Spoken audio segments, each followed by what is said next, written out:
K-팝, K-드라마, K-뷰티, K-푸드, 코리아라는 국가 브랜드의 위상이 이보다 더 높은 날이 있었을까요? K가 붙었을 때 연상되는 이미지가 참으로 좋은 오늘을 살고 있습니다. K 기독교는 어떠신가요? 지금 영상을 시청하고 계신 여러분 각 개인에게 질문을 드려봅니다. K 기독교인이 가장 좋아하는 것이 무엇이라고 생각하시나요? 잠깐 영상을 멈추고 떠오른 답을 댓글창에 달아주고 오셔도 좋겠습니다. 신자, 비신자, 냉담자, 구도자, 안티크리스천 누구든지 좋습니다. 솔직하게 떠오른 그 단어를 적어주시면 좋겠습니다. 어떤 단어들이 적혀 있을지 궁금하네요. 아마 지금 적어주신 단어들은 2023년 현재 한국교회를 투영하는 단어일 것입니다. 교회 안에서 생각하는 교회의 모습과 교회 밖에서 생각하는 교회의 이미지가 많이 다름이 드러날 것 같다는 예상을 해봅니다. 그런데 오늘 영상은 2023년 K에 초점이 맞춰져 있지 않습니다. 과거, 역사를 돌아보고자 합니다. 지금으로부터 대략 130년 전으로 돌아가 보겠습니다. 1880년대로 말이지요. 1880년대는 이모군란, 갑신정변 등의 굵직한 사건이 있었고 아직 대한제국이 아닌 조선의 마지막 왕, 고종의 통치 기간이었으며 한반도에 가장 큰 영향력을 끼치던 세력은 청나라였습니다. 서간도 지역의 한인초를 중심으로 한국 기독교가 태동하기 시작합니다. 세례를 받는 사람들이 생겨났고 교회가 세워지기 시작했지요. 자, 다시 2023년 K 기독교 말고 130년 전 초창기 K 기독교인들이 가장 사랑하던 것은 무엇이었을까요? 답은 성경입니다. 이 당시 선교사들이 한국교회 신자들에게 붙여준 별명은 다음과 같습니다. 바이블 러빙 크리스천, 바이블 러버, 성경을 사랑하는 그리스도인, 성경을 사랑하는 자들. 누가복음이 쪽복음으로 먼저 간행된 것은 1882년입니다. 종이가 귀하고 잉크가 귀하고 책이 귀하던 시절입니다. 신자들은 성경에 갈급했습니다. 이때 고등 종교인 불교와 유교의 버프를 좀 받았는데요. 원시 종교에는 경전이 없습니다. 불교도 유교도 종교학적 관점에서 보면 경전이 있는 고등 종교입니다. 한국은 고려 때 불교, 조선 때 유교로 이어지며 경전과 친숙한 상태였습니다. 또한 조선은 과거 제도를 통해 인재를 등용하던 나라였기에 공부하는 선비를 높게 쳐주는 문화가 있었습니다.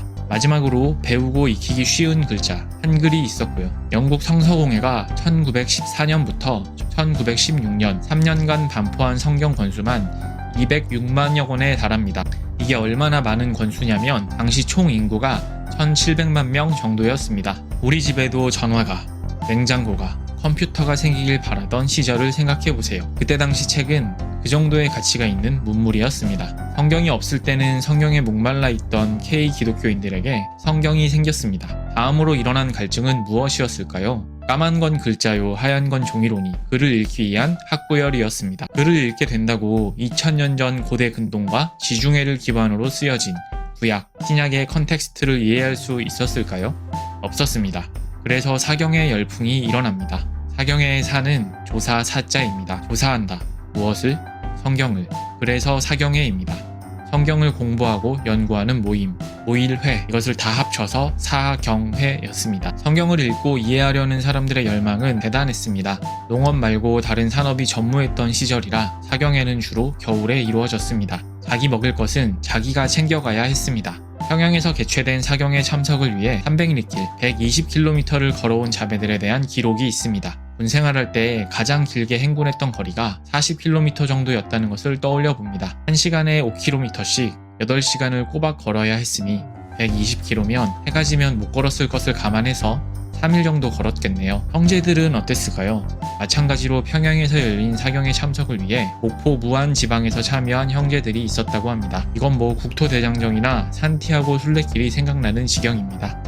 그들의 손에는 손때가 묻어 닳고 다른 성경책이 들려 있었다고 합니다. 모든 나라와 민족에 복음이 들어갔을 때 성경을 향한 열망은 공통적으로 보이는 현상입니다. 그런데 한국에서 유독 엄청났기에 선교사들이 바이블 러버라 불렀겠지요. 다시 2023년 오늘 한국 기독교로 돌아와 봅니다. 오늘날 K 기독교인들이 가장 사랑하는 것은 무엇일까요? 여러 부정적인 답변이 떠오릅니다. 하나만 말하자면 돈이겠지요. 아론의 금송아지는 남 얘기가 아닙니다.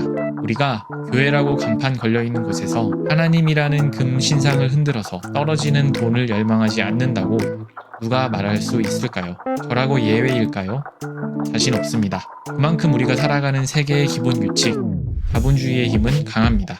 그렇지만 성경을 사랑하는 그리스도인들이 성경을 상고하며 그 뜻을 이해하기 위해 분투하는 성도들이 여전히 있음 또한 압니다. 성경으로 돌아가자, 성경을 사랑하자 이런 구호를 외치고 싶지는 않습니다. 제가 그렇게 외친다고 되는 일은 아니겠지요. 다만 오늘은 K 기독교의 이미지는 무엇보다도 바이블 크리스천이티였다는 것을 함께 기억하고 싶었습니다. 마치기 전에 특별히 신자분들에게 부탁드립니다. 오늘날 현대사회에서 그리스도의 편지요 향기라는 말씀이 가장 적용되어야 할 영역은 댓글창입니다. 미신자들, 냉담자들, 부도자들, 안티크리스천들, 교회 밖에 있는 사람들 안 보는 것 같아도 다 봅니다. 속으로 치를 떨면서 몸을 묻기 싫은 마음에 못 본 척하는 경우가 많습니다만 다 알고 있고 보고 있습니다.